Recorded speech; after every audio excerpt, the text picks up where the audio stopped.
Chers participants, bonsoir à vous tous et bienvenue au séminaire d'aujourd'hui sous le nom de marketing digital. Ce séminaire se tournera autour de la compréhension du public cible, création de contenu de qualité, l'utilisation du CEO Search Engine Optimization, marketing de contenu, utilisation des médias sociaux et enfin mesure et analyse des performances. Tout cela avec Dr Abdelwahab Dajbari, membre du corps professoral de l'Université de Midoshen. Accordons maintenant la parole à Dr Abdelwahab. Dr Abdelwahab, la parole est à vous. Vous pouvez commencer votre séminaire. Merci, notre collègue Malek. Je m'excuse pour cette malentendu. Je sais pas, il y a un problème technique, mais on va recommencer notre conférence sur le marketing digital. Est-ce que l'écran est partagé? Oui, nous pouvons tout voir maintenant. L'écran est clair. Donc, notre conférence sur le marketing digital ou bien le marketing numérique. Premièrement, on va commencer par les opportunités qu'offre l'Internet.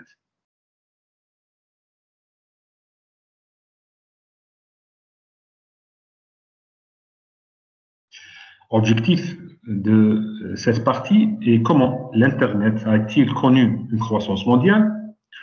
Comment cette croissance entraîne-t-elle de nouvelles opportunités pour l'activité commerciale? Comment le marketing et les concepts de marketing ont-ils changé aujourd'hui? Comment la technologie influence-t-elle l'activité commerciale et quelques principes économiques utiles dans le monde numérique? On va essayer d'entamer quelques éléments tels que l'ère numérique, l'opportunité numérique, le marketing digital et le marketing traditionnel. Comment la technologie affecte-t-elle l'activité commerciale? Premièrement, l'ère numérique. C'est quoi l'ère numérique? Or, in English, we say the digital era. Nous avons deux périodes différentes.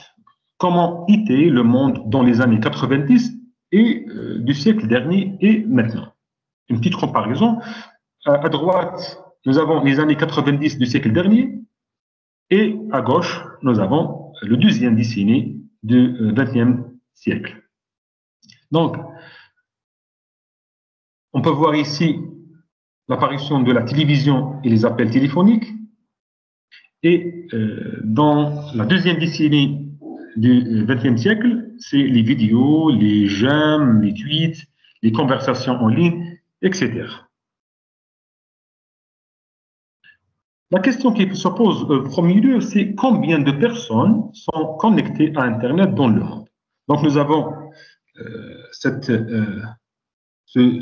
dans cette figure, ce graphe, l'évolution des personnes connectées à l'Internet dans le monde. Depuis 1993 jusqu'à 2016, les statistiques de ce graphe. Donc, presque 4 milliards de personnes connectées à l'Internet en 2016 et maintenant en 2024, c'est presque plus que 4 milliards de personnes connectées. La propagation du smartphone. Donc, voici une carte du monde arabe. Nous avons quelques pays comme exemple. Par exemple, en Égypte, 53% des personnes de la population ont des smartphones. En Algérie, 60% des habitants ont des smartphones. En Algérie, au Maroc, 67%. En Tunisie, 95%. Au Liban, 88%. En Arabie Saoudite, 93%. En Koweït, 98% et aux Émirats Arabes Unis, 99%. Donc, c'est la propagation du smartphone. Donc, dans le monde arabe, nous avons 64,5% de la population ont accès à Internet, plus que la moitié. 367 millions d'utilisateurs de téléphones mobiles, 7200 minutes sur Internet chaque mois, soit 4 heures par jour. C'est presque dans la moyenne mondiale, 4 heures par jour. Et les ventes de détail en ligne sont estimées à plus de 69 milliards de dollars américains en 2017. L'opportunité numérique. Donc, les publicités avant Internet. Donc, on peut voir dans ces images les publicités avant l'Internet. Donc, il y a des médias et bien des outils ou bien des moyens de communication traditionnels, si vous voulez, la radio, la télévision, les journaux, les panneaux publicitaires, les cinémas, les relations publiques. Donc, ce sont des moyens traditionnels avant l'apparition de l'Internet. Mais maintenant, à nos jours, la publicité, ou bien les publicités d'aujourd'hui, se caractérisent par l'apparition des smartphones, des tablettes, des ordinateurs. Donc, le monde de plus en plus va connecter, si vous voulez. Quels sont les avantages du marketing digital? Les consommateurs aujourd'hui accèdent aux informations numériques à travers divers appareils et canaux. Bien sûr, le marketing digital vous permet de cibler des groupes spécifiques, réduire les coûts marketing, analyser en détail les résultats des campagnes et engager des conversations avec les clients. Et bien sûr, ça, c'est grâce à la propagation des smartphones. Bien sûr, les gens vont connecter de plus en plus. Donc, le marketing digital est ciblé des groupes spécifiques, tels que par exemple les adolescents, les adultes, les quelques classes sociales, quelques cibles concernant le sexe, le moyen, ou bien le niveau intellectuel, le niveau d'éducation, l'âge. Donc, le ciblage devient plus facile. Et bien sûr, ça va réduire les coûts du marketing. Par exemple, la publicité ou bien le marketing sur, par exemple, les médias traditionnels tels que la télévision, la radio, ils coûtent. Mais maintenant, sur ces supports, nouveaux supports, est moins cher et direct vers le consommateur ou bien l'acheteur. Le marketing des niches, bien le marché des niches, une nouvelle opportunité. Il y a un terme en marketing qui s'appelle la niche de marché. C'est quoi la niche de marché? Je peux donner ici un exemple. Par exemple, en prenant le marché des boissons, ou bien des jus, il y a une niche de marché. Dans ce marché, c'est les boissons light, si vous voulez, ou bien sans sucre. C'est une niche de marché. C'est-à-dire, cette niche de marché orientée vers les personnes diabétiques, par exemple, ou bien qui ont diabète, donc qui consomment des produits ou bien des boissons sans sucre. Donc, ça, c'est le concept de niche de marché. Donc, traditionnellement, les activités commerciales sont concentrées sur les grands marchés, représentant 20% du marché qui génère 80% des profits. Cependant, avec l'utilisation du marketing digital, notre 80% peut devenir rentable car nous pouvons atteindre un grand nombre d'utilisateurs en ligne. Donc, nous avons cette courbe, le niveau, il y a deux dimensions, les produits et le niveau de popularité, le sommet de la courbe en rouge et la longue traîne de la courbe en jaune. Le marché mondial, présence mondiale d'une activité commerciale en ligne. Donc, parmi les avantages du marketing digital, c'est la présence mondiale de l'activité commerciale en ligne. Maintenant, le marketing et le marketing digital. Donc, comme vous savez, le marketing, c'est un concept, c'est un concept qui va, ou bien qui a une évolution historique de l'approche produit. Si vous voulez, le Fordisme de Henry Ford. Henry Ford, le créateur ou bien l'inventeur de première voiture au monde, le modèle T aux États-Unis. Donc, il y a une équation, ou bien l'offre et la demande, il y a la demande est supérieure à l'offre, donc c'est l'approche produit. Puis, deuxième approche, c'est l'approche vente. L'approche vente, presque l'équation offre et demande est égale, mais l'approche, troisième approche, c'est l'approche marketing où il y a la demande est inférieure à l'offre. C'est-à-dire, il y a l'entreprise a obligé de faire des efforts marketing pour vendre ses produits. Mais la tendance maintenant, c'est le marketing digital ou bien le marketing 3.0. Hein, et maintenant, nous sommes au marketing 4.0 et on va voir ça dans les diapos prochains. Donc, quelques concepts fondamentaux sur le marketing. Bien sûr, dans le marketing, nous avons le marketing mix, product, price, place and promotion, produit, prix, promotion et placement, ou bien distribution. Et nous avons aussi le marketing mix élargi, product, price, place and promotion, les 4 P, plus le personnel, les physical evidence et les processus, ou bien les process. Donc, ça, c'est le marketing mix élargi, si vous voulez. Donc, lorsqu'on parle de 4 P, le product, le premier P, c'est le produit, le product, c'est-à-dire la solution. C'est quoi la solution? L'entreprise invente des produits, c'est-à-dire invente des solutions pour les consommateurs. Deuxième P, c'est price, ou bien le prix, c'est la valeur. Placement ou bien distribution ou bien place, où se trouvent ces produits. Et le quatrième P, c'est promotion, ou bien la promotion, advertising si vous voulez, ou bien la communication. Maintenant, l'évolution du marketing. Donc, nous avons une évolution du marketing 1.0 jusqu'à le marketing 3.0 et maintenant nous sommes au marketing 4.0. Et le marketing 4.0, c'est l'intitulé d'un livre de Philippe Kotler, le père fondateur de marketing.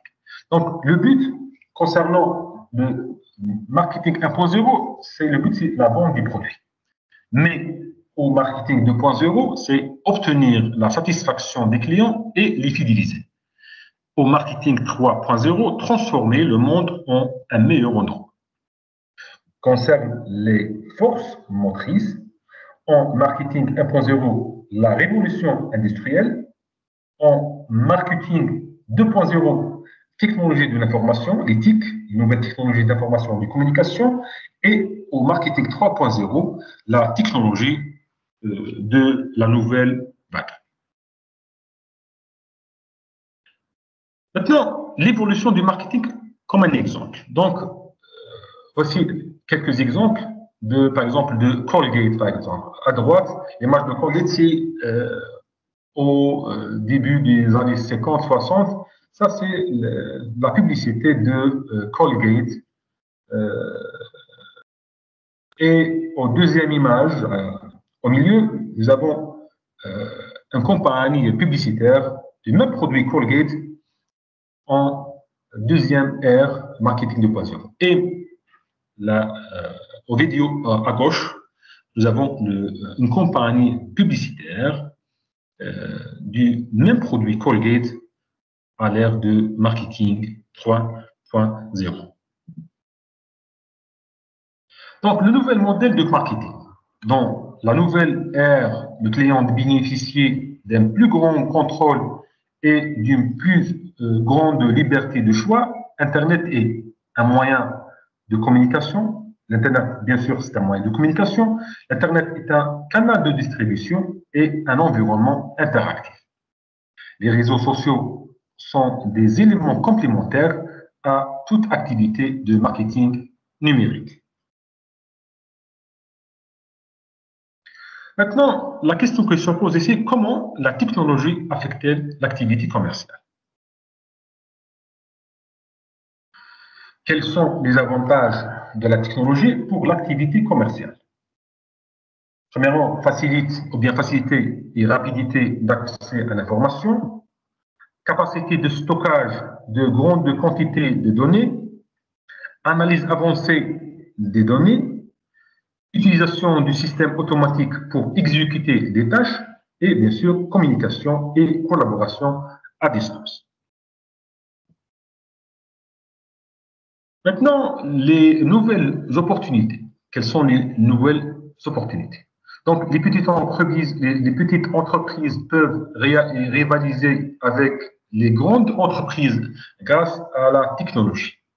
La baisse du coût des équipements et des logiciels, la possibilité de présenter des produits en ligne à l'échelle mondiale, la capacité de construire une marque et des contrats en ligne et le coût raisonnable des options de promotion et de publicité. Maintenant, on peut voir dans cette figure, donc nous avons cette roue, si vous voulez, hein, la vitesse, la communication, entrer sur de nouveaux marchés ou bien la pénétration des marchés, du nouveau marché, l'innovation et bien sûr la collaboration.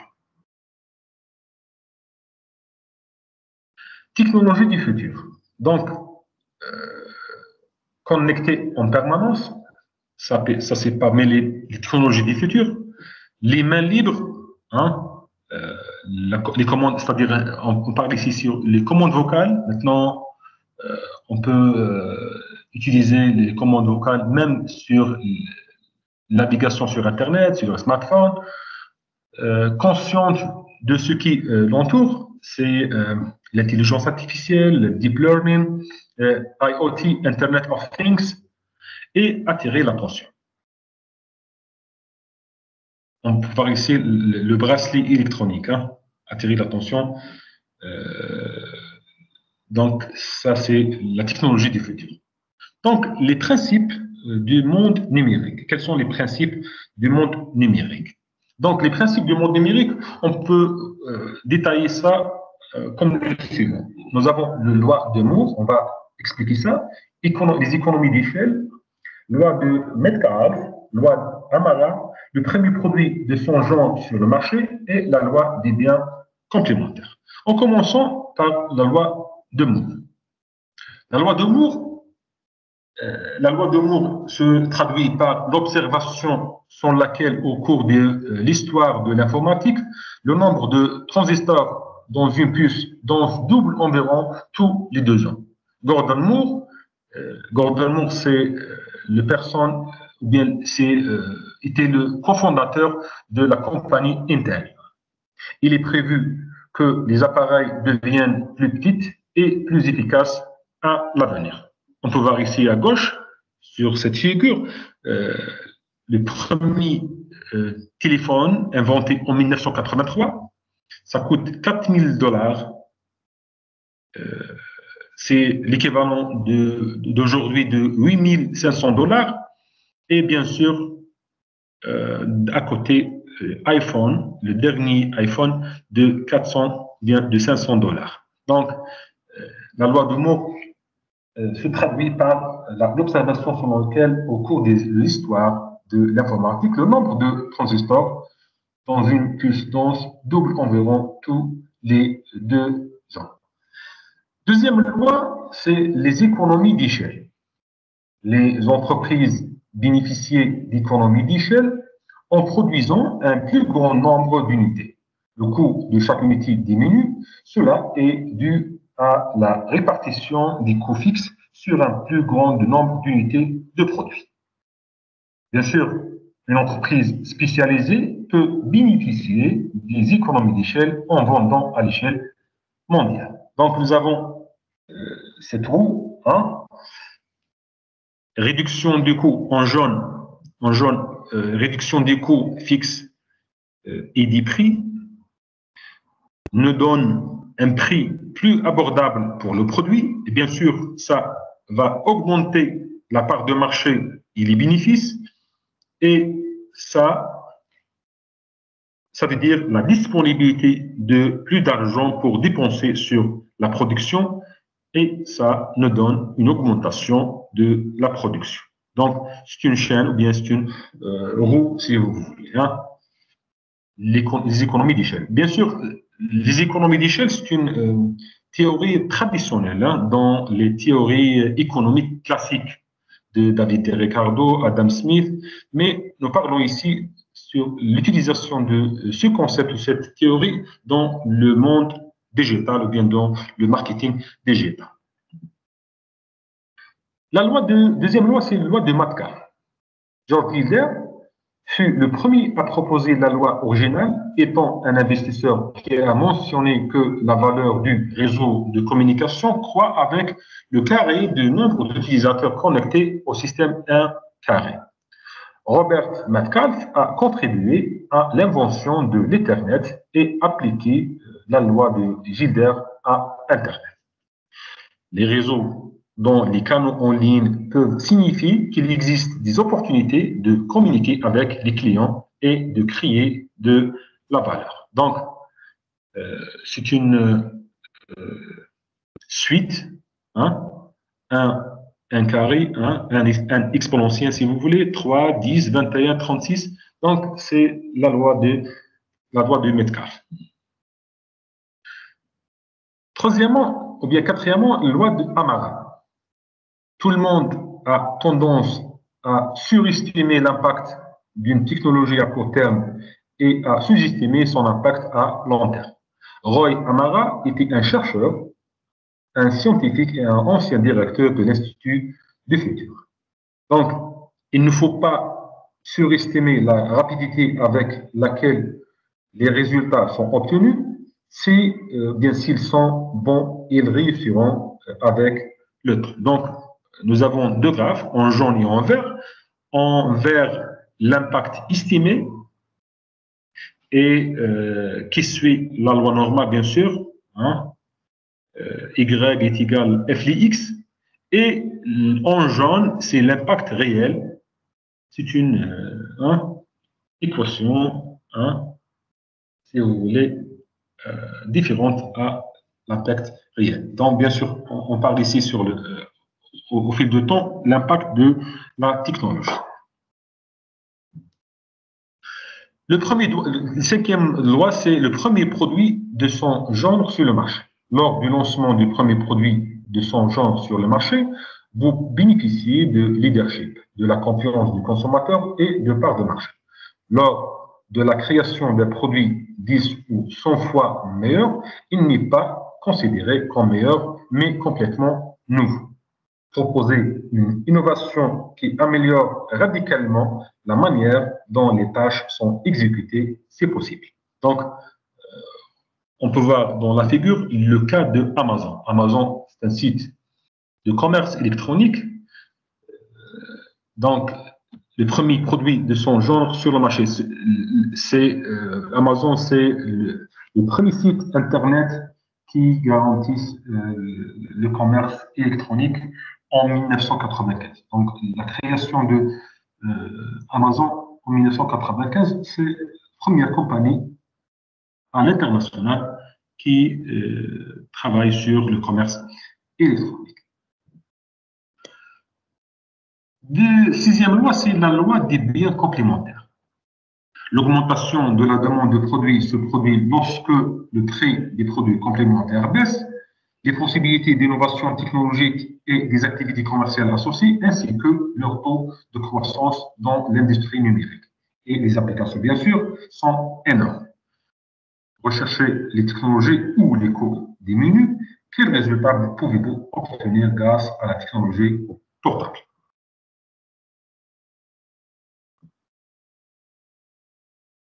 Maintenant, qu'avons-nous appris? De plus en plus de personnes à travers le monde se connectent à l'Internet presque en permanence. Les smartphones sont le moyen le plus répandu pour se connecter à l'Internet. Le monde numérique permet à davantage de petites entreprises de vendre en ligne. La technologie diminuera à évoluer et à offrir de nouvelles opportunités.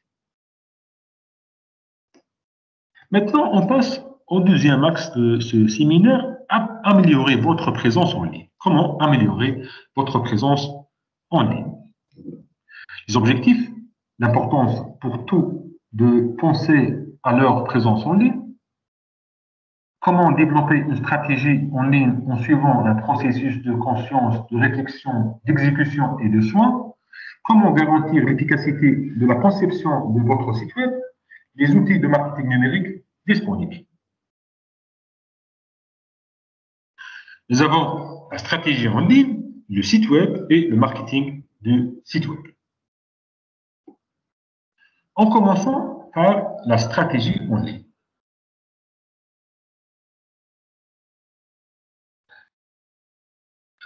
C'est une anecdote, si vous voulez. Hein. Nous ne nous connectons pas à l'Internet, nous vivons sur Internet. Hein. C'est une anecdote. Hein. Le parcours de nouveaux clés. Donc,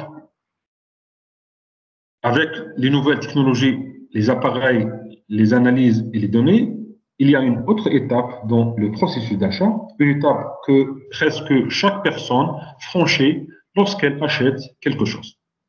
Et cette étape que nous négligeons actuellement, c'est essentiellement perdre de l'argent à long terme. Auparavant, les gens voyaient quelque chose, se rendaient en magasin et l'achetaient ou le commander par téléphone pour le faire livrer ou aller le chercher. Maintenant, parce que plus d'informations sont disponibles, il y a une étape supplémentaire. Les gens recueillent des informations et comparent. Donc, c'est le client et le boîte noire, si vous voulez, hein, black box, parce que on ne connaît pas qu'est-ce qu'il déroule à l'intérieur de cette boîte, bien cette box, si vous voulez. Hein. Donc, dans le comportement du consommateur, le consommateur est un black box. Donc, il y a plusieurs processus, la comparaison, l'initiative, les attitudes, hein. Donc, il y a plusieurs concepts qui se déroulent à l'intérieur de ce black box. La théorie à l'exécution. Donc, nous avons conscience, réflexion, exécution et soin. Donc, il y a un autre modèle en marketing qui s'appelle modèle AIDA, A-I-D-A, AIDA. AIDA, c'est Awareness, Interest, Decision and Action. Et parmi les modèles d'achat hein, du consommateur. Lorsque vous réfléchissez à votre stratégie, gardez à l'esprit que votre présence en ligne devrait aborder les 4 étapes suivantes. Donc, première étape, c'est conscience. Bien sûr, en vert à droite, conscience, première phase. Conscience, comment allez-vous présenter vos produits ou bien vos services ou compétences. Deuxième, en jaune, réflexion. Les gens ont-ils besoin d'en savoir plus s'ils sont intéressés? De quel type d'informations auraient-ils besoin? Troisième, en bleu, exécution ou bien action. À quel point est-il facile de prendre contact, s'inscrire pour des mises à jour, acheter quelque chose, réserver une chambre d'hôtel, etc. En rouge, soin. Qu'est-ce qu'un client veut après avoir acheté quelque chose, un merci, un programme de bonus, des nouvelles offres, etc. Objectif, que voulez-vous présenter? Quel aspect les clients pourraient-ils vouloir en savoir plus? Quelle action souhaitez-vous que les clients entreprennent, acheter un produit, vous contacter? Comment souhaitez-vous rester en contact avec les clients actuels? Donc, parce qu'on parle de la clientèle actuelle et la clientèle potentielle. Nous avons un exemple. Malek, notre collègue Malek, par exemple, hein, gère une boulangerie locale. Après avoir préparé et lancé son activité commerciale au cours de ces derniers mois, elle est maintenant prête à avoir une présence numérique pour son entreprise. Que pensez-vous qu'elle devrait envisager? Donc, on va essayer d'aider Melek à être présente au numérique, bien sûr, à l'heure numérique. Donc, elle peut créer un site web. C'est une proposition, hein, bien sûr. Hein, c'est une proposition. Elle peut créer un site web, incluant son logo, par exemple. Et on peut voir ici le logo. On choisit ce logo-là. Elle peut créer un site web, incluant son logo. Donc, un site web. Le logo, comme j'ai entendu aux conférences ou bien séminaires précédentes, c'est la charte graphique ou bien l'identité visuelle de l'entreprise. Elle peut s'inscrire à mon entreprise sur Google. Il y a une rubrique de Google, par exemple. Elle peut s'inscrire sur un site web pour afficher des avis sur les différentes activités commerciales et les produits. Elle peut aussi créer une application compatible avec les appareils mobiles. Donc, ce sont des solutions numériques pour notre cher collègue Melek. Donc, les alternatives stratégiques en ligne. Il y a plusieurs alternatives. Donc, un site web, hein, si vous voulez, c'est une alternative. Annonce des offres, réservation en ligne. L'exemple ici, c'est TripAdvisor, Booking, plusieurs applications qui Airbnb, par exemple. Annonce pour contacter. Il y a des blogs, hein, présentation des compétences, inscription à mon entreprise sur Google, catalogue de produits en ligne, les avis, par exemple, les avis des clients, présence sur les réseaux sociaux, commande en ligne, application compatible avec les appareils mobiles, etc. Ce sont des alternatives stratégiques en ligne. Premièrement, le site web. Hein. Il y a quatre principaux, ou bien quatre éléments principaux au site web. Le public cible, le contenu, les bases techniques et la conception efficace et fiable. Donc, dans chaque site web, nous avons quatre éléments essentiels. Quels sont les publics cibles de notre site web, le contenu de notre site web, les bases techniques de notre site web et la conception efficace et fiable de notre site web. Premièrement, votre public cible. On peut donner ici un exemple. Pour l'exemple de Melek, par exemple, le public cible, c'est les jeunes de 18 ans à 39 ans, par exemple. C'est les publics cibles de boutique de Melek. Dans ce site web, décrivez des personnes du monde réel, leurs origines, leurs objectifs et leurs valeurs. Utilisez-les pour réfléchir à ce qu'ils pourraient souhaiter obtenir de votre site web. Donc, nous avons personne, le pseudo, hein, profession, hein, les classes sociales, si vous voulez, hein, le mode de vie, les caractéristiques démographiques, l'utilisation d'Internet, la culture, etc. On prend maintenant l'exemple de Melek, par exemple, les personnages, hein, décrivez des personnes réelles ainsi que leurs origines, leurs objectifs et leurs valeurs. Utilisez-les pour réfléchir à ce qu'ils pourraient souhaiter obtenir de votre site web. On prend l'exemple de Melek, conseillère en prêt immobilier. Fréquentation parmi ses habitudes, fréquentation des restaurants et faire du violon. Hein, l'âge, c'est de 25 à 30 ans des célibataires.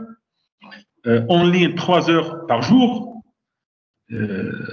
Visiter les musées. Hein, ce sont des informations nécessaires sur un personnage, par exemple.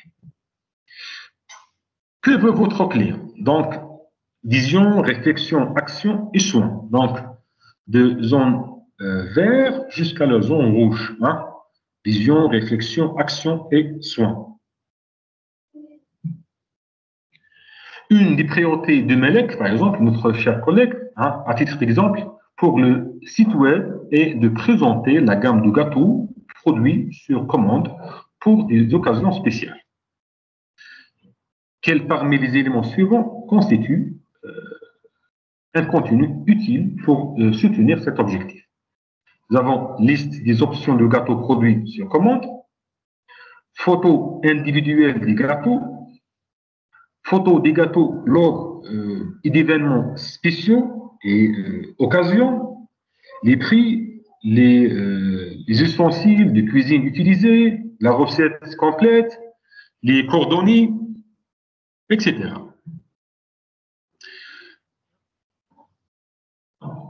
Maintenant, les bases techniques de notre site web. Quelles sont les bases techniques de notre site web le cas de boulangerie? Les bases techniques, le nom de domaine, bien sûr. C'est très important, le nom de domaine. Est-ce que l'adresse web reflète le domaine ou le nom de ma société? Donc, par exemple, lorsque on choisit, par exemple, un nom de domaine. On peut donner ici un exemple, par exemple, Le Bon Coin. Le Bon Coin, c'est un site de commerce électronique français, Le Bon Coin. Le Bon Coin, le nom de ce domaine, lorsque vous écoutez Bon Coin, c'est-à-dire un endroit où il y a des occasions, il y a des articles, des artisanats, où il y a beaucoup de choses à acheter. Aussi, il y a le nom de domaine HTTP ou bien HTTPS. Est-ce que les clients verront que le site web est sécurisé? Bien sûr, HTTPS Hypertext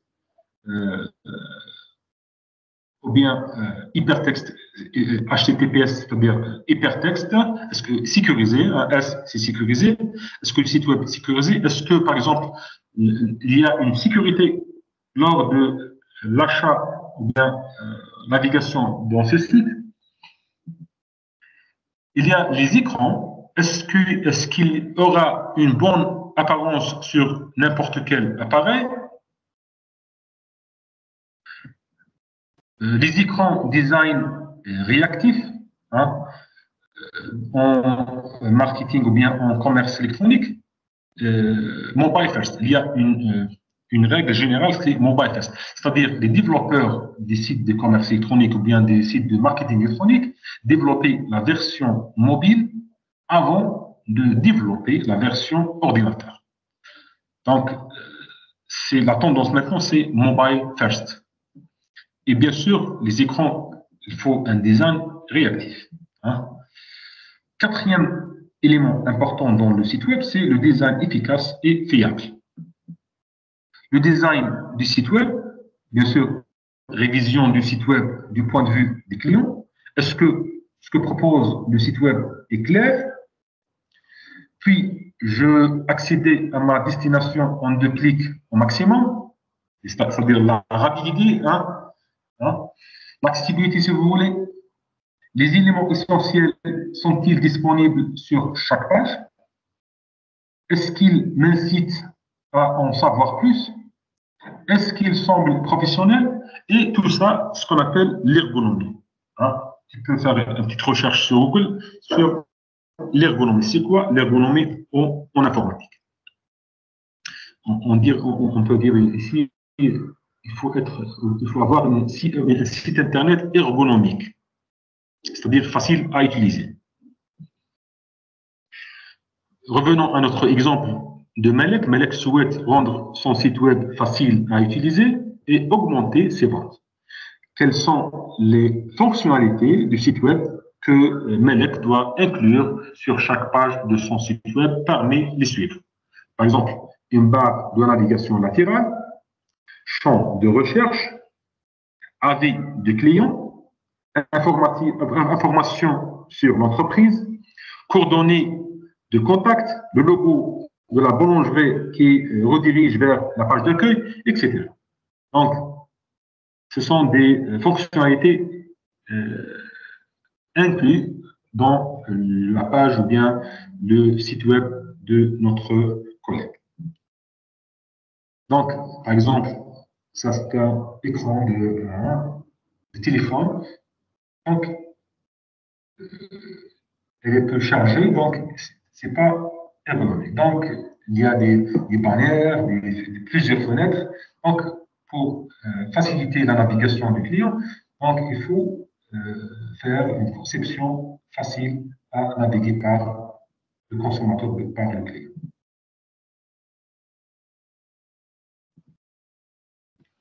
Donc, ce qu'il faut et ce qu'il ne faut pas. Hein.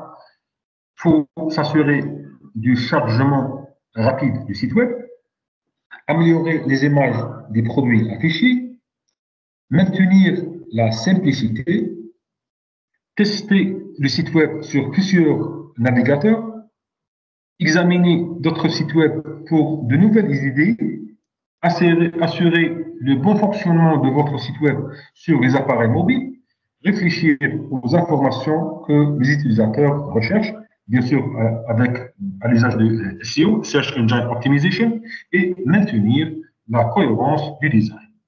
Et ce qu'il ne faut pas, c'est concevoir le site web pour adapter ou bien s'adapter uniquement aux écrans d'ordinateur, forcer les utilisateurs à cliquer plusieurs fois pour obtenir des informations de base, surcharger l'écran avec une grande quantité d'informations, ajouter des images ou des animations qui prennent beaucoup de temps à charger, lancer le site web sans test.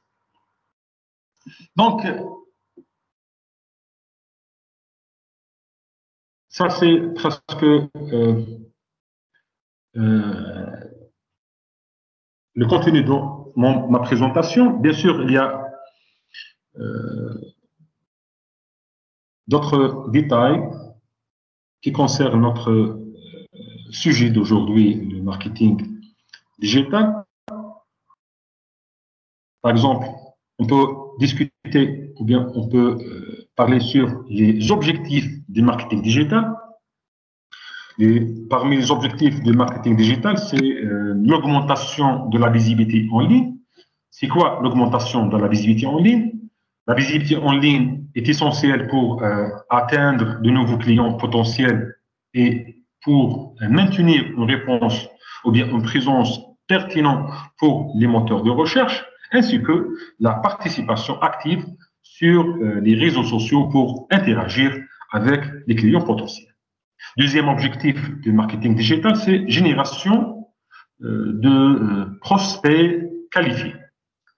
Le marketing digital offre la possibilité de cibler spécifiquement les personnes les plus susceptibles d'être intéressées par les produits ou services de l'entreprise. Cela peut se faire grâce à des campagnes publicitaires ciblées, des offres incitatives et une optimisation minutieuse des canaux de génération de leads. Troisième objectif, c'est conversion des prospects en ligne. C'est-à-dire convertir les prospects en ligne nécessite souvent une stratégie marketing personnalisée qui guide les utilisateurs à travers le processus d'achat. Cela peut inclure l'utilisation de messages personnalisés, d'offres exclusives et des pages de destination convaincantes pour encourager l'action. Quatrième objectif de marketing digital, c'est fidélisation de la clientèle.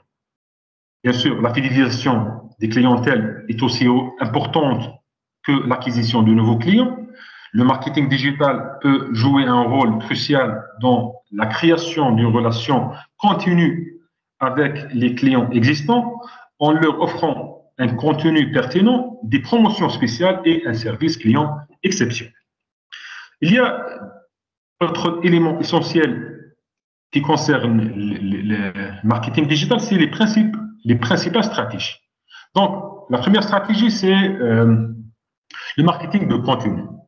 Le marketing de contenu consiste à créer, à distribuer des contenus précieux et pertinents pour attirer et engager un public cible. Cela peut inclure la création de blogs, d'articles, de vidéos, d'infographies et d'autres formes de contenu qui répondent aux besoins et aux intérêts des clients potentiels. Deuxième stratégie, c'est optimisation des moteurs de recherche, les SEO, Search Engine Optimization. En français, on dit le référencement naturel, un SEO. est une composante essentielle du marketing digital car il permet d'améliorer la visibilité d'un site web dans les résultats des moteurs de recherche. Cela implique l'optimisation du contenu, des balises méta, de la structure du site et bien plus encore pour mieux répondre aux critères de moteur de recherche. Troisième stratégie, c'est publicité en ligne. La publicité en ligne permet aux entreprises de promouvoir leurs produits ou services sur Internet en utilisant divers canaux payants tels que les annonces display, les annonces vidéo, les annonces sociales et les annonces de recherche. Ces campagnes publicitaires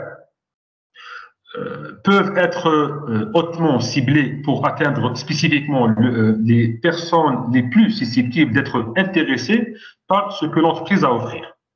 Quatrième stratégie, c'est marketing sur les réseaux sociaux. Les médias sociaux offrent un moyen puissant de créer des connexions avec les clients potentiels, de renforcer la notoriété de la marque et de promouvoir des produits ou des services. Les entreprises peuvent utiliser des plateformes telles que Facebook, Instagram, Twitter, LinkedIn, etc. pour partager du contenu, interagir avec les utilisateurs et stimuler l'engagement. Cinquième stratégie, c'est marketing par email. Le marketing par email reste l'un des moyens les plus efficaces de communiquer avec les clients et les prospects.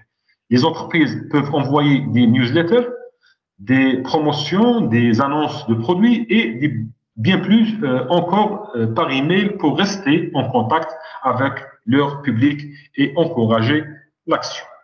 Donc, maintenant, quels sont les outils, les technologies utilisées au marketing digital? Nous avons le premier outil ou bien technologie, c'est Google Analytics. Google Analytics est un outil essentiel pour suivre et analyser le trafic sur un site web. Il fournit des informations précieuses sur le comportement des utilisateurs, les conversions, les sources de trafic et bien plus encore. Ce qui permet aux entreprises de prendre des décisions éclairées en matière de marketing. Deuxième outil, c'est les plateformes de gestion des médias sociaux. Bien sûr, des outils tels que HotSuite, Buffer, Social Media permettent de gérer efficacement les comptes de médias sociaux, de planifier les publications, de surveiller les conversations et d'analyser les performances. Ces outils simplifient la gestion des médias sociaux et permettent aux entreprises de rester organisées et réactives. Troisième outil utilisé, c'est système de gestion de contenu, CMS. Les systèmes de gestion de contenu tels que WordPress, Joomla, Drupal permettent de gérer ou bien de créer et de publier facilement du contenu sur un site web. Ces plateformes offrent une flexibilité et une personnalisation importante pour répondre aux besoins spécifiques de chaque entreprise. Quatrième outil ou bien technologie utilisée, c'est les outils de marketing par email.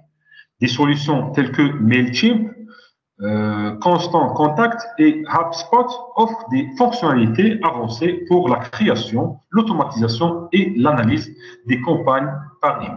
Ces outils permettent aux entreprises d'envoyer des emails ciblés et personnalisés pour atteindre leur public de manière efficace. Dernier point important dans ce cours, c'est comment mesurer la performance du marketing digital. Donc, nous avons ce qu'on appelle les indicateurs clés de performance, les KPI. Les KPI, c'est Key Performance Indicators. Les KPI, ou bien les indicateurs clés de performance, permettent de mesurer l'efficacité des efforts marketing et de suivre les progrès vers les objectifs fixés. Cela peut inclure le trafic du site web, les taux de conversion, les taux d'ouverture sur email, l'engagement sur les réseaux sociaux et le retour sur investissement, return on investment. Deuxième mesure, c'est analyse et rapport. L'analyse régulière des performances est essentielle pour identifier ce qui fonctionne et ce qui doit être amélioré dans une stratégie de marketing digital. Des outils tels que Google Analytics, les rapports de médias sociaux et les analyses des campagnes par email fournissent des données précieuses pour prendre des décisions éclairées et optimiser les résultats. Donc, comme conclusion, ce qu'on a vu, le marketing digital offre des opportunités sans précédent pour les entreprises de toutes les tailles et précisément pour les startups ou bien les petites et moyennes entreprises. Donc, ça, brièvement, notre conférence d'aujourd'hui concernant le marketing digital. Encore une fois, je suis désolé parce qu'il y a un problème technique sur l'ordinateur. Et donc, est-ce qu'il y a des questions, chers étudiants? Est-ce que vous avez des questions? Merci infiniment à vous, docteur. Pour ceux qui ont des questions, veuillez, s'il vous plaît, soit lever la main, soit l'écrire sur le chat.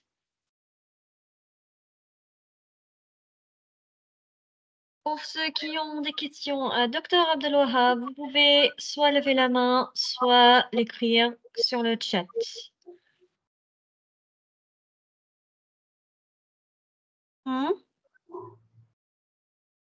Ok, ne soyez pas timide. Le sujet d'aujourd'hui est totalement important pour les débutants. Oui. Ah, voilà.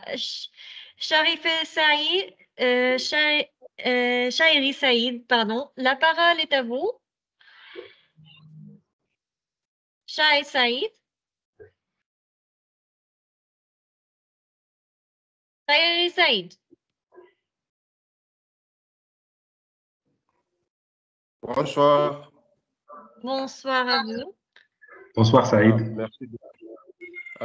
Tout d'abord, j'aimerais remercier Midoshan pour cette initiative. Moi, c'est Shairi Saïd, je suis comorien, bien évidemment. J'ai fait le marketing.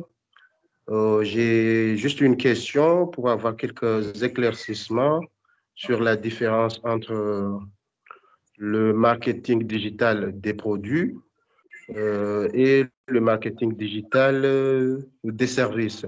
C'est-à-dire, j'aimerais avoir plus d'éclaircissements sur la différence entre ces deux catégories de marketing.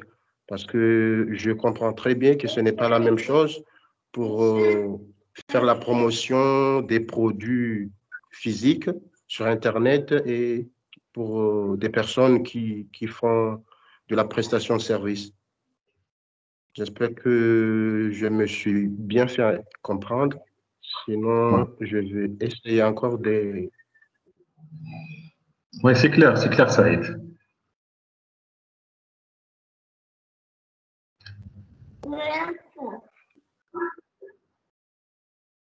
Autre question? Est-ce qu'il y a des autres questions? Non, pour moi, c'est bon. Pour moi, c'est bon. J'entends d'abord la réponse et puis on verra si j'ai une autre question, je vais la poser. Merci Saïd. Répondre, docteur, à la question de Shairi et nous verrons s'il y a d'autres étudiants, d'autres participants, pardon, qui ont des questions. Donc, merci Saïd pour votre question. C'est une question très importante. La différence entre le marketing digital d'un produit et le marketing digital du service. Donc, bien sûr, il y a une règle générale dans le marketing digital des produits. Lorsqu'on parle des gens sur le marketing des produits sur l'ère numérique, ils pensent directement qu'il n'y a pas un support technique, si vous voulez. Par exemple, dans le cas d'Amazon, par exemple. Amazon, c'est vrai, c'est un site de commerce électronique, mais derrière Amazon, il y a des entrepôts, il y a des hangars, il y a logistique, si vous voulez. Donc, le cas des produits, le marketing digital offre, parmi ce qu'il offre le marketing digital, c'est le e-shop. Hein. Le e-shop, c'est-à-dire un shop électronique, hein, si vous voulez. Hein. Au lieu d'investir dans des showrooms, des buildings, il suffit de créer un site web et vous offre votre produit à vendre sur ce site. Donc, lorsqu'on parle du service, donc le cas de produit, nous avons les 4 P, hein, Product, Price, Place and Promotion. Produit, prix, place et distribution et promotion, bien sûr. Donc, lorsqu'on parle du service, le service est un peu spécifique parce que le service est instantanément consommé. Le service est, on ne peut pas stocker le service. Donc, le cas du service, marketing déjà des services, nous avons généralement des sites. Par exemple, les sites de réservation d'hôtels. Nous avons cité quelques exemples de Airbnb, de Booking, par exemple, de TripAdvisor. Ce sont des sites qui offrent un service de réservation, par exemple, d'une chambre d'hôte ou bien un hôtel, ou bien, par exemple, un site de e-learning, par exemple, un site de e-learning, des cours payants, si vous voulez. Hein.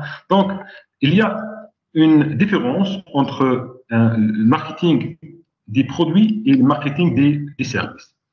Mais la tendance maintenant, c'est l'investissement dans les marketing des services, hein, parce qu'il est plus facile que dans le monde des produits.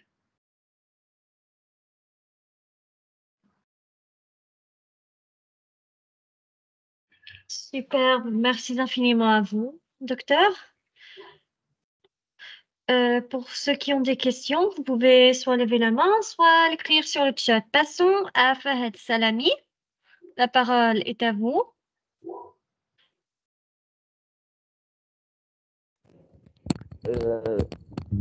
Bonsoir tout le monde, j'espère que vous m'entendez. Oui, nous pouvons vous entendre.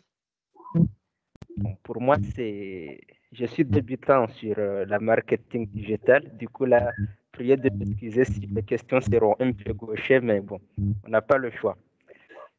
Du coup, je vais commencer ma première question par quels sont les outils au service du marketing digital? Voilà, c'est ma première question. Et comment les associer d'une manière cohérente? C'est bon, soit disons la deuxième question, mais je l'associe directement à la première question. Et puis ma troisième question sera comment rendre les outils hyper performants pour réduire le coût d'acquisition. Et ensuite, ma dernière question sera qu'est-ce qu'une bonne stratégie de marketing digital? Voilà, c'est tout pour moi. Et bon, j'ai oublié encore. Comment apporter la valeur au client? Voilà, c'est ça.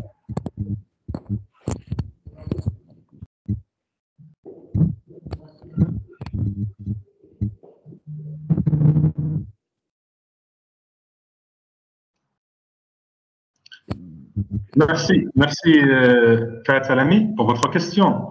Donc, dans le marketing digital, nous avons quelques aspects ou bien quelques caractéristiques. Par exemple, nous avons bien quelques stratégies, si vous voulez. Hein. Nous avons le marketing de contenu.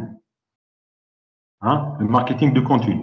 Donc, des blogs ou bien des articles, des vidéos. Hein. Nos jours, nous avons vu quelques influenceurs, ce qu'on appelle les influenceurs qui ont des contenus, soit sur les réseaux sociaux, soit des blogs, soit des articles, soit des infographies. Hein. Ça, c'est le premier type ou bien stratégie de marketing de marketing digital, marketing de contenu. Nous avons aussi l'optimisation de moteurs de recherche, ou bien le référencement naturel, SEO. Et maintenant, nous avons une formation sur comment écrire au moteur de recherche. C'est très important. Lorsque, par exemple, fait le marketing de contenu, comment écrire au moteur de recherche, ou bien comment faire les référencements naturels. Bien sûr, c'est une composante essentielle du marketing digital parce qu'il permet d'améliorer la visibilité d'un site web dans les résultats des moteurs de recherche. Et cela implique l'optimisation des contenus, des balises méta, de la structure des sites web, et bien plus encore mieux répondre aux critères des moteurs de recherche. Une autre stratégie très importante, c'est la publicité en ligne. La publicité en ligne permet aux entreprises de promouvoir leurs produits ou bien du service en utilisant des canaux payants tels que les annonces display. Nous avons par exemple Meta Ads, Facebook Ads, Google Ads, AdSense. Il y a plusieurs astuces, ou bien plusieurs stratégies sur Internet pour passer des publicités en ligne. Et bien sûr, les campagnes publicitaires peuvent être hautement ciblées pour atteindre spécifiquement les personnels et les plus susceptibles d'être intéressés par ce que l'entreprise a à offrir. Par exemple, il y a le ciblage par exemple par zone géographique, par exemple. Monsieur Fahad, vous savez, le sponsoring, il y a des gens qui font le sponsor sur les pages. Sponsorer la page Facebook, même sur LinkedIn, il y a le sponsor sur LinkedIn. Quatrième stratégie de marketing digital, c'est le marketing sur les réseaux sociaux, de TikTok, Facebook, sur YouTube, Instagram, Twitter, etc. Et autre stratégie importante sur les emails, ou bien le marketing par email, sous forme des newsletters, par exemple. J'ai reçu plusieurs newsletters à travers plusieurs entreprises, ou bien à travers plusieurs sites web qui fait le marketing de ces produits avec cette technique de newsletter. Monsieur Fahad, la dernière question, si vous voulez. Je n'ai pas entendu bien votre dernière question. Ok, ma dernière question, c'était comment apporter la valeur au client? Parce que là, ça demande beaucoup de valeur. Mais comment on peut apporter vraiment la valeur au client? Voilà, c'est ça. Ça, c'est bien sûr, c'est la différence entre le marketing traditionnel et le marketing digital. Dans le marketing traditionnel, le produit est concret. Donc, la valeur est dans le produit lui-même. Mais dans le marketing digital, où est la valeur? La valeur, c'est comme disait monsieur, je pense, Ahmed, chaque activité marketing, chaque activité commerciale à l'ère digitale, derrière lui, il y a un monde physique, c'est-à-dire. Parce qu'on ne peut pas vendre des services, c'est-à-dire numériques, dans le monde, bien sûr, lorsqu'on parle de marketing des produits. Donc, il faut être un produit physique. Touchable, en anglais, we say touchable, tangible, concrete. Ce sont des critères de ce produit. Donc, la valeur dans le marketing digital concernant les services, c'est la fiabilité, la crédibilité, la sécurité, si vous voulez, la rapidité. Par exemple, je veux réserver une chambre dans tel pays, par exemple, dans le Comoro, par exemple. Donc, un site doit être fiable, sécurisé, la crédibilité, bien sûr, en termes de paiement, en termes de navigation, en termes de protection des données personnelles. Donc, ce sont des informations nécessaires dans le marketing digital. Autre question, donc, je pense Ahmed Moussa. Mademoiselle Malek, je pense Ahmed Moussa a une question. Bien, Fahad Salami. Ahmed Moussa. Ils n'ont pas levé la main.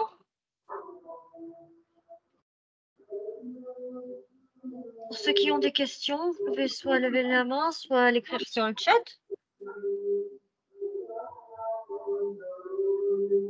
Oui, Shairi Saïd.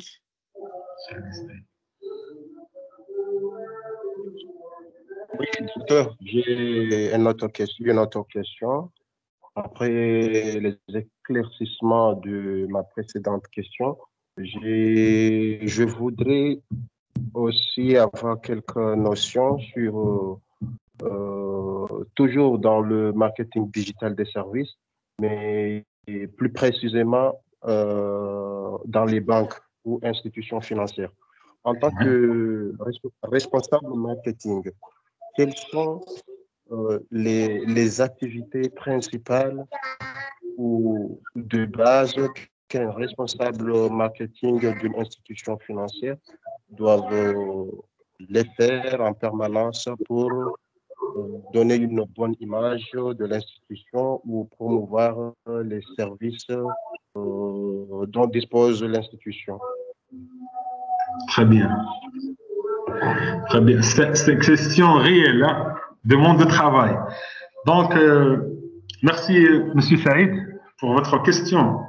Donc, et je te félicite pour cet esprit. Hein. Donc, vous êtes un responsable de marketing digital au sein d'une banque. Hein. Monsieur Saïd, dans quel pays? Pas ça, docteur. Je suis actuellement en train de préparer un mémoire de recherche sur le marketing digital d'une institution financière.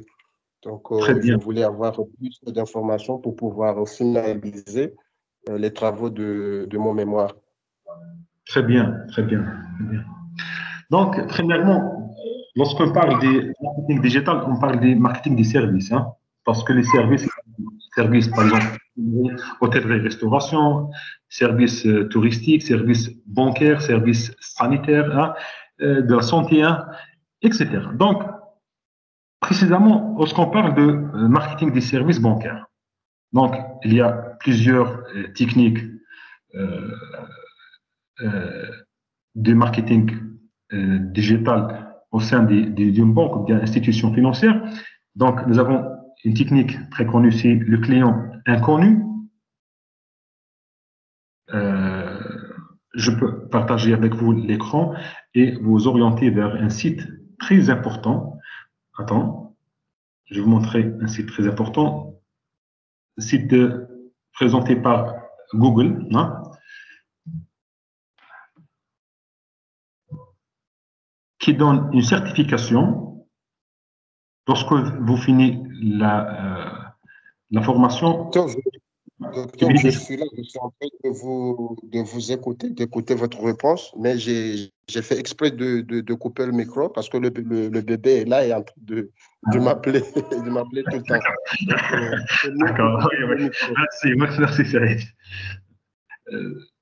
Donc, dans le monde des marketing des services bancaires, nous avons plusieurs techniques. Nous avons une première technique, une stratégie, c'est les stratégies de client inconnu, c'est-à-dire un client, si vous voulez, qui entre dans une banque, qui remarque le processus, ou bien les services bancaires, comment ils dirigent, comment faire la réception, l'accueil, etc.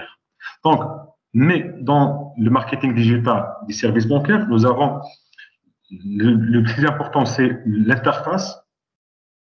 L'interface, bien sûr, bien le site de commerce en ligne, les produits bancaires, hein, et la promotion de ces produits bancaires, comment fait la publicité pour les produits bancaires, avec quel prix, bien sûr, hein, c'est très important de parler sur le prix, et différencier les différents produits bancaires. Par exemple, des produits bancaires destinés aux agriculteurs, aux industriels, aux jeunes start-upers, etc. Donc, il est essentiel de créer un site web présentable, hein, si vous voulez. Deuxièmement, dans le marketing bancaire, ou bien un site web de marketing bancaire, c'est l'esprit de réseau, si vous voulez, networking, si vous voulez. Hein. Donc, je vais vous orienter. Hein. Attends, je vais partager avec vous l'écran. Il y a une formation offerte par Google. Hein. Bien sûr, Google, ce n'est pas seulement un moteur de recherche, mais aussi, ils offrent quelques services. Et parmi ces services, des cycles de formation. Donc, maintenant, je vais vous partager avec vous l'écran.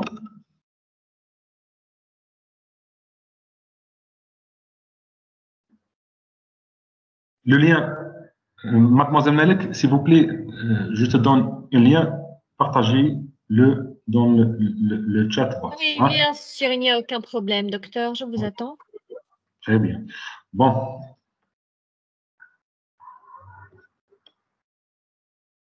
C'est une formation offerte par Google Cette formation certifie, bien sûr, à la fin de la formation, vous bénéficiez d'un certificat. Bien sûr, tu peux mettre ça dans votre CV. Hein. Attends, je vais partager avec vous l'écran. Je n'ai pas reçu le lien, docteur. Attends. Ok, comme vous voulez. Ah, d'accord. Ça, c'est le lien. Donc, voici le lien Malek. Hein. Ça.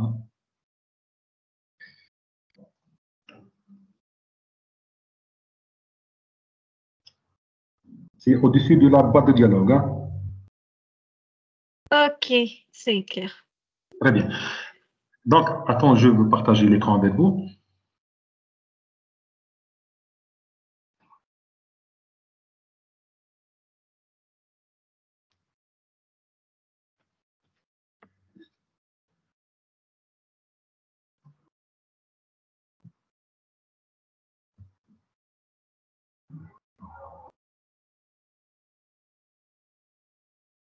Il ne marche pas chez moi.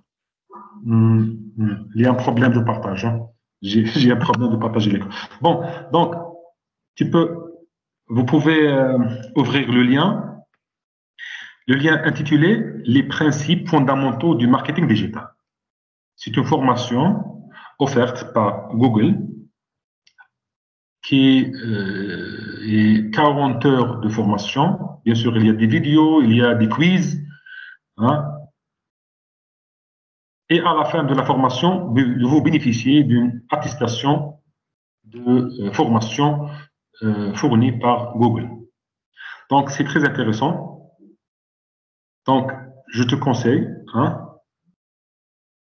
de participer. Attends. J'ai ouvert le partage, ça marche. Très bien. Très bien. Donc, l'intitulé, c'est Les principes fondamentaux du marketing digital. Donc, vous pouvez voir ici à propos de ce cours. Hein.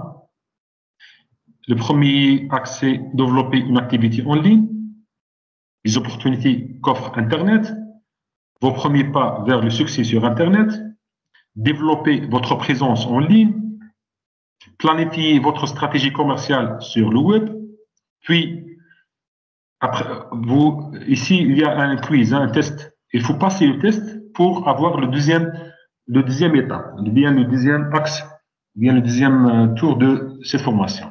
Puis, aider les utilisateurs à trouver votre entreprise sur le web.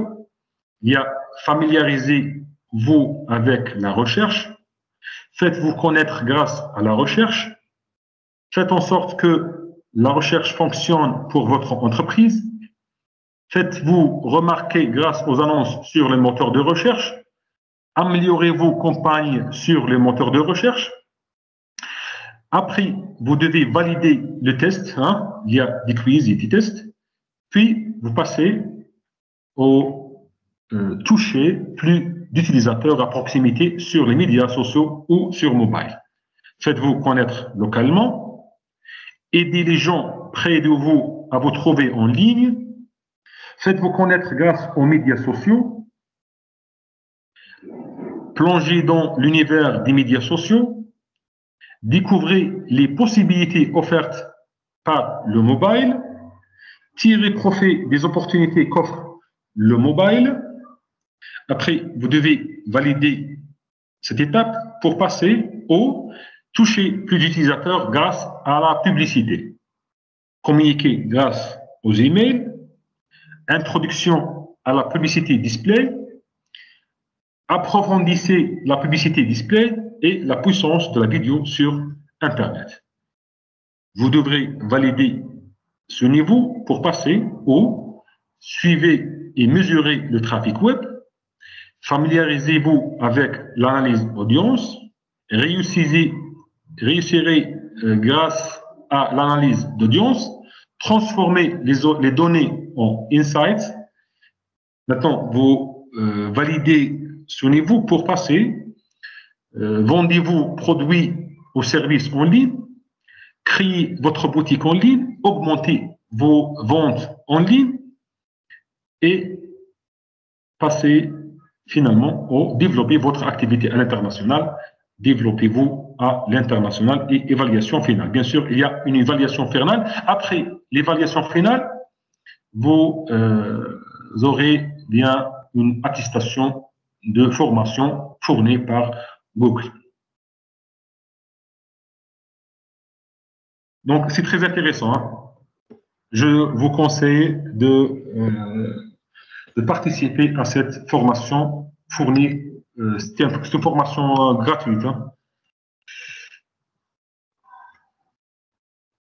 Et bien sûr, docteur vient de vous envoyer le lien via le chat. Vous pouvez le consulter. Passons maintenant aux questions qui sont posées sur le chat. Quels sont les acquis qu'on doit impérativement avoir avant de se lancer sur le marketing digital, sachant que nombreux échouent ou abandonnent au cours de la route?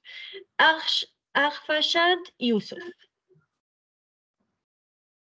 Quels sont les acquis qu'on doit impérativement avoir avant de se lancer sur le marketing digital, sachant que nombreux échouent ou abandonnent au cours de la route. Bien sûr, avant de commencer le marketing digital, il faut des études de marché, bien sûr, études de marché. Avant de lancer votre site web, il y a une étude. Bien sûr, étude des concurrents, ce qu'on appelle l'analyse de SWOT, Strengths, Weaknesses, Opportunities and Threats, les points forts, les points faibles et les opportunités et les menaces, bien sûr. Et bien sûr, il y a autre analyse, si vous voulez, l'analyse de Michel Porter, c'est les 5 forces, hein, l'analyse des 5 forces. Maintenant, lorsqu'on parle des marketing digital, j'ai connu beaucoup de jeunes, des étudiants qui essayaient de créer un site de e-shop. Hein. J'ai un étudiant à l'université qui créait un site pour vendre du miel, hein, du miel local. Hein. Ce site réussit, hein. Vraiment un site très intéressant. Il y a des ventes, hein. Mais par contre, un autre site, je connais quelques étudiants dans l'incubateur chez notre université qui échoué. Par exemple, un site achat des ventes des immobiliers, achat, vente, location des immobiliers, une application, développer une application, mais malheureusement échoué. Donc, tu as raison, il y a des personnes qui réussissent et par contre, il y a des personnes échouées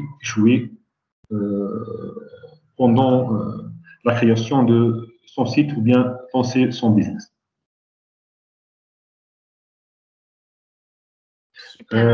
Saïd, tu peux contacter mademoiselle Melek. D'accord, ouais. Donc, en vérité, le seul moyen de contacter docteur, c'est à partir des tickets, malheureusement, car oui. puisque le docteur est un membre du corps professoral de l'université, vous pouvez le contacter via les tickets de l'université de Mid-Ocean. Vous pouvez le trouver à partir du lien envoyé de l'inscription au programme d'études de l'université. Je crois qu'il n'y a plus de questions. Jusqu'à maintenant, pour ceux qui ont des questions, veuillez s'il vous plaît soit lever la main, soit l'écrire sur le chat.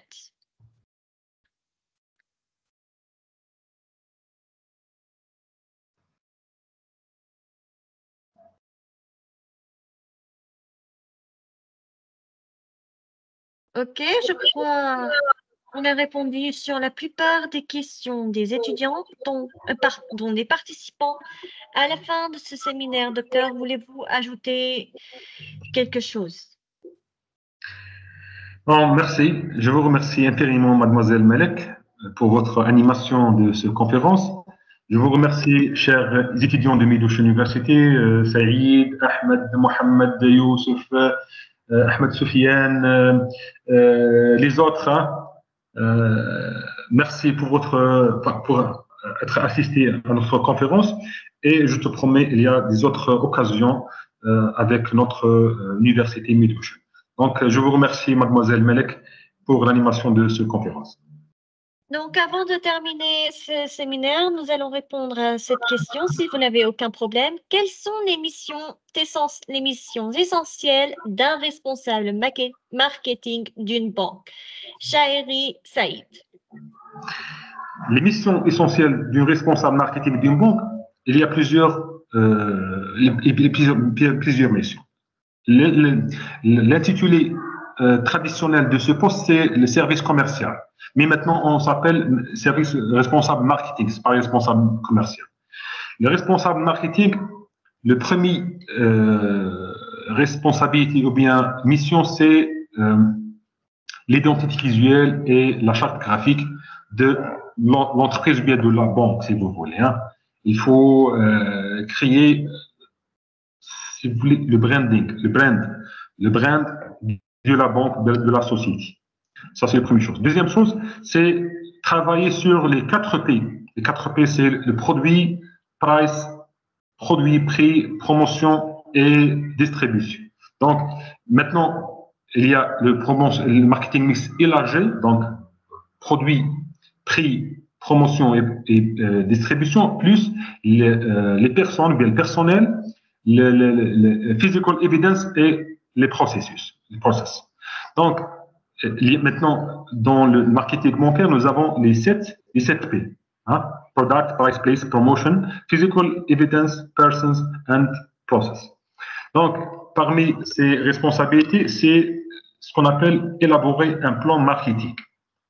Le plan marketing, nous avons plusieurs étapes. Le ciblage, dans le cas de la marketing bancaire, quels sont les clients de notre banque?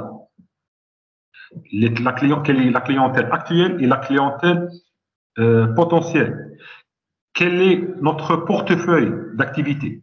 Bon, par exemple, c'est la banque travaille sur, par exemple, l'agriculture, ou bien les bâtiments, travaux publics, ou bien l'immobilier, ou bien d'autres secteurs. Hein.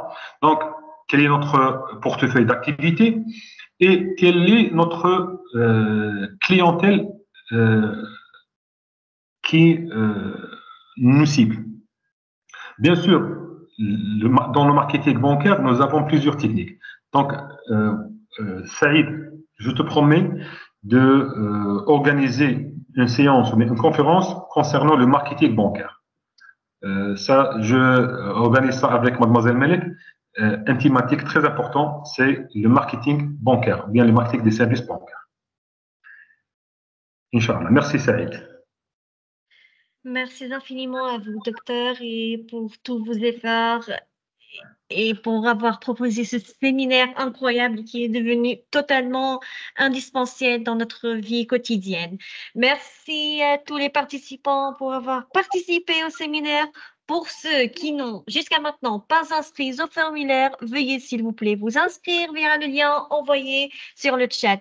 Vous pouvez également suivre les dernières actualités concernant les séminaires, formations, ateliers et l'inscription au programme d'études de l'université via le compte officiel de l'université sur Facebook ou à partir du site officiel de l'université sur le website ou à partir du groupe WhatsApp de l'université. Donc, passons à Salami avant de terminer ce séminaire. Salami, la parole est à vous. Ok, Salami. bonsoir. Oui, bonsoir tout le monde.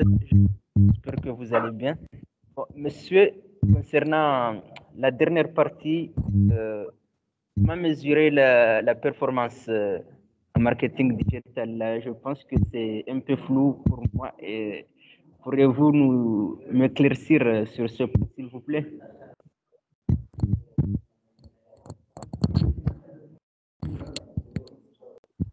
Brièvement, je veux répondre brièvement. Hein. Donc, il y a quelques outils pour mesurer la performance. Il y a les KPI, les indicateurs clés de performance, Key Performance Indicators. Il y a, par exemple, parmi les KPI, les indicateurs clés de performance, il y a le Return on Investment. C'est le retour sur investissement. Ça, c'est un indicateur. Par exemple, les efforts marketing c'est-à-dire en dollars, par exemple, et la rentabilité de ces efforts. Par exemple, je fais le sponsor sur ma page Facebook de 100 dollars, par exemple, et je cible, par exemple, 500 000 personnes dans une zone géographique, par exemple, le Comoro ou bien toute l'Afrique. 2 millions dans l'Afrique, par exemple. Ça, j'ai investi, par exemple, 100 dollars. Quel est le retour de 100 dollars, par exemple? Ça, c'est le retour d'investissement, sur investissement. Ça, c'est l'indicateur. Il y a le taux de conversion parmi les gens qui entraient ou bien qui naviguaient dans mon site web. Combien des gens impliqués ou bien fait des achats? Ça, c'est un indicateur. C'est le taux de conversion. C'est-à-dire, quel est le nombre de visiteurs? C'est un indicateur de performance. Il y a aussi un outil à l'aide des analyses de Google Analytics, c'est Google Analytics. Google Analytics, ça c'est un autre service de Google, c'est Google Analytics, mesurer la clientèle, le nombre de clics, le nombre d'achats, combien de temps passé chaque client dans notre site. Donc ce sont des indicateurs offerts par Google Analytics. Il y a des outils, maintenant, avec l'intelligence artificielle, il y a beaucoup de solutions pour analyser et donner des rapports de performance sur notre site de marketing.